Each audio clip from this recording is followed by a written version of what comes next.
Bien, vamos a continuar con intervalos reales.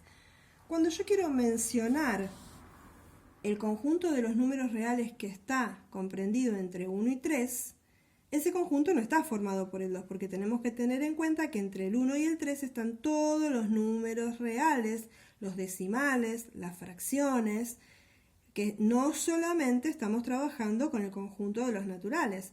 Entonces, para analizar todos los números que están comprendidos entre el 1 y el 3, no puedo mencionarlos, porque entre el 1 y el 3 hay infinitos números. Para poder mencionarlos se crea una notación que es la de los intervalos reales. Cuando yo quiero mencionar todos los números que están comprendidos entre el 1 y el 3, que son infinitos, repito, 1,1, 1,2, todas las fracciones, 2,5, 2,05, 2,99, todos esos no los puedo mencionar, ya que son infinitos. Entonces, cuando yo quiero mencionar todos los números que están comprendidos entre el 1 y el 3, voy a trabajar con intervalos. Si en esa denominación quiero que el 1 y el 3 formen parte de los números que yo estoy mencionando, voy a estar hablando del intervalo cerrado 1, 3. La notación del corchete quiere decir que el 1 forma parte del conjunto y el 3 también forma parte del conjunto. Esta notación es notación de intervalos. Para los intervalos nos vamos a manejar en 3 registros. Uno es el intervalo en sí mismo, otro va a ser la notación gráfica. Cuando yo mencione los números que van entre el 1 y el 3, la manera de anotarlo es puntito cerrado en el 1 hasta el 3 cerrado. También la notación gráfica se puede representar de esta manera. Replicando el tema de los corchetes, corchete en el 1, todos estos, hasta el 3. Esta notación incluye tanto el extremo 1 como el extremo 3.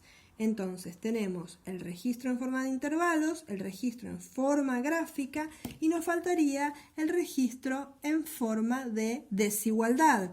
Cuando yo estoy hablando del intervalo que comprende los números del 1 al 3 en forma de desigualdad, diríamos que está formado por todos los números x tal que esos números x son mayores iguales que 1 y a la vez menores iguales a 3.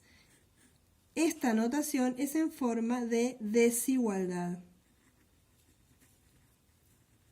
Entonces, ojo con esto, siempre desde la X se lee, estoy hablando de los números que son mayores a 1, pero a la vez menores a 3. Son dos condiciones las que yo estoy analizando. Los X son mayores iguales que 1 y a la vez, simultáneamente, son menores iguales a 3. Cuando yo en el intervalo no quiero que estén los extremos del intervalo, vamos a estar hablando del intervalo abierto. Entonces, va a ser de 1 a 3 sin el 1 y sin el 3. El paréntesis denota que ninguno de los dos extremos forma parte del intervalo. En la representación gráfica vamos a tener que manejarnos con un agujerito abierto en el 1 y un agujerito abierto en el 3. Son todos los números desde el 1 al 3 sin el 1 y sin el 3. O sea que en este tipo de intervalos no puedo decir cuál es el primer elemento y no puedo decir cuál es el último. Cosa diferente a lo que pasaba acá. Acá el primer elemento es 1, acá el último elemento es el 3. En cuanto a la notación en forma de desigualdad, el intervalo 1, 3 se va a anotar como los x tal que x comprende los números que son mayores que 1, solo mayores. Ven que acá no está el igual. Al no estar el igual quiere decir que ese extremo 1 no forma parte del intervalo. Y menor igual a 3. Entonces, hablamos de lo mismo, son todos los números reales entre 1 y 3 sin contar ambos extremos. Por supuesto que existen las posiciones intermedias, serían los intervalos semi-abierto o semi-cerrado. Entonces, por ejemplo, si yo quiero que esté presente el 1 y no esté presente el 3, voy a hablar de este intervalo. Este intervalo será el que va desde el 1 al 3, con el 1 y sin el 3. Entonces, acá vamos a estar hablando del intervalo semiabierto 1, 3, en donde yo contemplo todos los x que son mayores iguales a 1, pero menores a 3. Ahí estoy excluyendo el extremo 3. También van a estar los intervalos infinitos.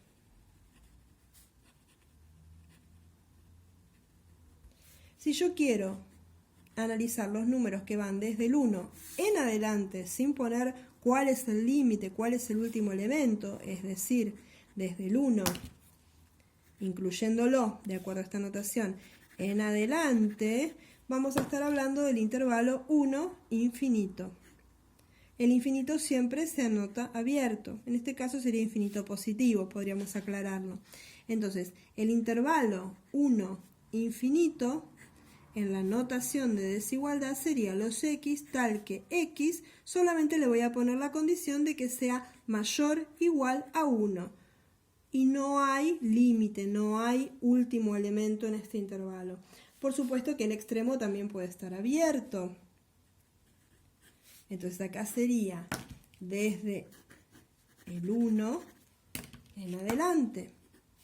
Entonces sería el intervalo 1 más infinito, en donde los x tal que x son solamente mayores que 1. Ahí está abierto. También puede ser hacia el otro lado. Yo puedo analizar, por ejemplo, el intervalo de los números que se encuentran a la izquierda del 1. Ese intervalo sería el intervalo menos infinito 1, en este caso cerrado el 1, abierto siempre el infinito. La notación en forma de intervalo siempre se nota de izquierda a derecha, menos infinito 1. Abierto el infinito, cerrado en el 1. Entonces serían los x tal que x son menores iguales a 1. También puede ser el caso del intervalo que sea abierto en ese extremo. Entonces sería, si acá está el 1, todos los números menores que 1 sin incluir al 1. Entonces sería el intervalo menos infinito 1, donde anoto que son los x tal que x son menores, solamente menores que 1. En resumen, el corchete me habla de que ese extremo está incluido, por lo tanto en la definición de desigualdad va con el signo.